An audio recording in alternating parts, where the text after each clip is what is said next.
शाहिद खटक साहब का। बिस्मिल्लाहिर्रहमानिर्रहीम। स्पीकर साहब, मैं एक चीज़ की वजाहत करना चाहता हूँ।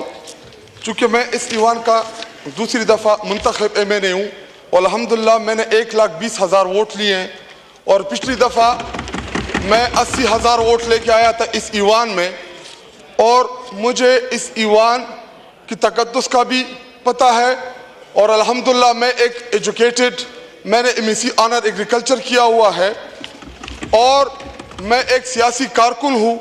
मुझे अपने बड़ों का, पार्टी की लीडरशिप की जानिब से मुझे ये तरबियत दी गई है कि आपने इज्जत कैसे करनी है, बड़ों की रिस्पेक्ट कैसे करनी है।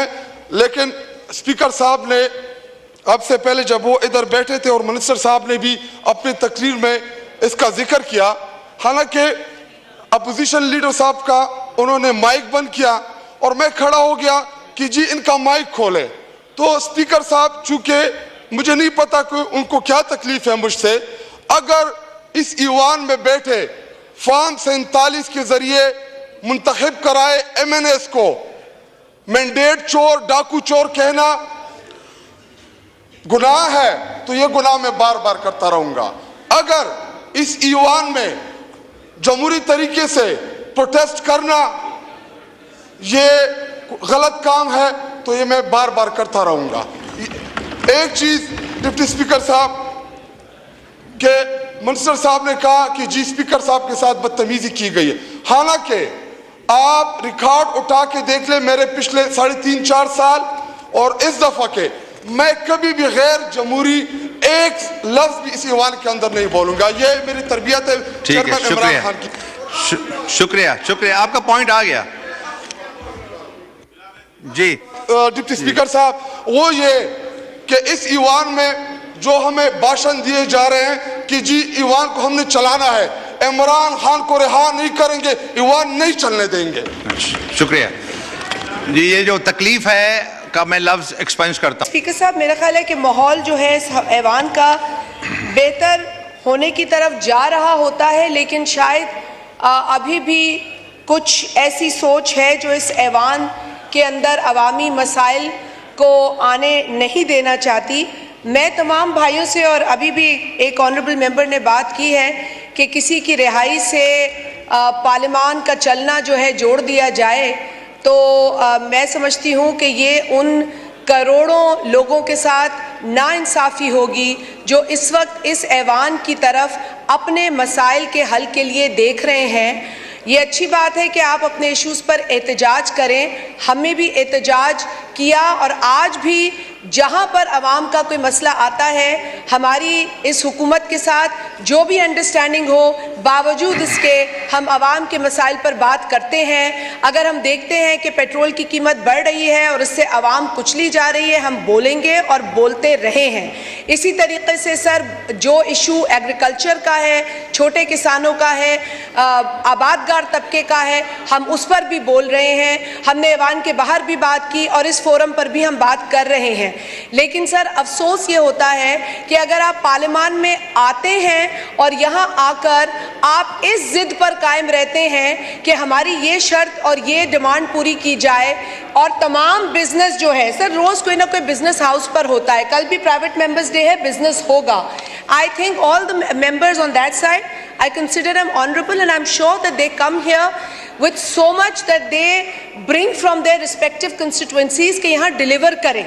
आप किसी एक के पीछे ये सोचकर ना लगे कि वो जो कर रहा है वो सही है। आप अपने कॉन्शियंस को देखें, अपने ज़मीर को देखें, अपनी आवाज़, अपने दिल की आवाज़ सुने कि क्या आपको यहाँ आवाम के मसाइल उठाने हैं या नहीं। अगर आपने ऐवान को आवाम के मसाइल के लिए इस्तेमाल नहीं करना, तो आप कम से कम हमें ये करने से ना रोकें। हम अवामी इश्यूज पर बात करेंगे, करते रहे हैं और करते रहेंगे। Sir, let me finish. Sir, कल पाकिस्तान के कई इलाकों में बाई इलेक्शंस हुए हैं, सिंध के अंदर भी बाई इलेक्शन हुआ है। मुझे अफसोस के साथ एक बात, जो यहाँ पर ऐसे अरकान हैं जिनको मैं बड़ी इज्जत की निगाह से देखती हूँ, मैं उनसे ये ज़रूर कहूँगी एक बड़े हैवी हार्ट से कि जिस दिन आसिफा भुट्टो जरदारी साहिबा इस हाउस में हलफ लेने आई, जब तक उन्होंने हलफ नहीं लिया वो स्ट्रेंजर थी।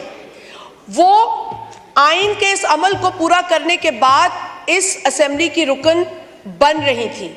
उस रोज जिस तरीके की मैं समझती हूं कि अब अल्फाज गैर पार्लिमानी हो जाएगा, रवैया गैर पार्लिमानी था, मैं फिर भी गुरेज करूंगी गैर पार्लिमानी लफ्ज इस्तेमाल करने से, लेकिन जो रवैया अख्तियार किया गया वो नामुनासिब था।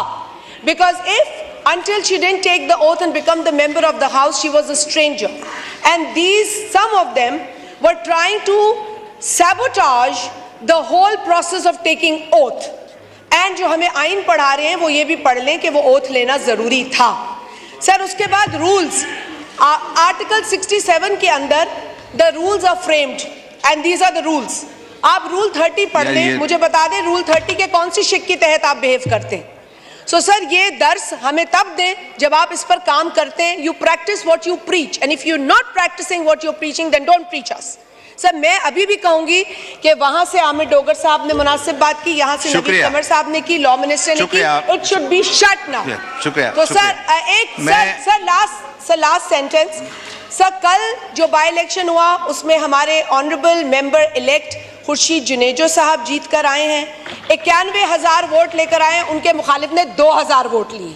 तो ये मैंडेट है जो वो लेकर आ रहे हैं। इस मैंडेट पर कोई सवाल नहीं उठना चाहिए। अगर हार है तो हार तस्लीम करो, इस ऐवान में अवाम की खिदमत करो। शुक्रिया शाहजहां मरी साहबा। मैं एक मिनट गुजारिश कर चलूं हाउस को कि जी हमारे बहुत मोअज़्ज़िज़